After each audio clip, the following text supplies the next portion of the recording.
നമ്മൾ സ്വയം നമ്മളെ മറന്നു പോകാറുണ്ട്. നമ്മളുടെ ഇഷ്ടങ്ങൾ, നമ്മുടെ സ്വപ്നങ്ങൾ, നമ്മുടെ ആഗ്രഹങ്ങൾ, നമ്മൾ കൊടുക്കുന്ന ജീവിതത്തിലെ പല ഏരിയാസിൽ നമ്മൾ കൊടുക്കുന്ന വാല്യൂസ് തുടങ്ങിയ കാര്യങ്ങളൊക്കെ കോംപ്രമൈസ് ചെയ്യാറുണ്ട്. നമ്മൾ സ്വയം നമ്മളെ തന്നെ മറന്നു പോകുന്നു പാതി വഴിയിൽ.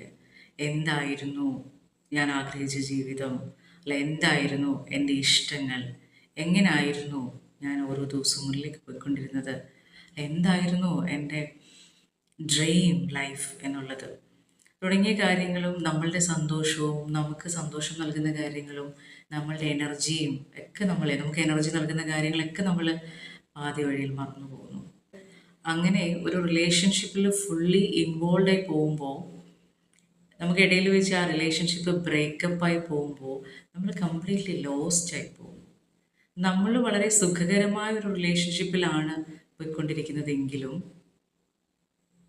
നമ്മളുമായിട്ട് റിലേഷൻഷിപ്പ് കീപ്പ് ചെയ്തിരിക്കുന്ന വ്യക്തി കൂടുതൽ പ്രോബ്ലമാറ്റിക് ആയിട്ടാണ് നമ്മളോട് ബിഹേവ് ചെയ്യുന്നതെങ്കിൽ, എന്നൊരു ടോക്സിക് ആയിട്ടുള്ള നേച്ചേഴ്സൊക്കെ ഷോ ചെയ്യുന്ന ഒരു വ്യക്തിയുമായിട്ടാണ് നമ്മൾ ഇപ്പോൾ റിലേഷൻഷിപ്പ് കീപ്പ് ചെയ്തുകൊണ്ടിരിക്കുന്നതെങ്കിലും, അവിടെ don't be blind in A relationship.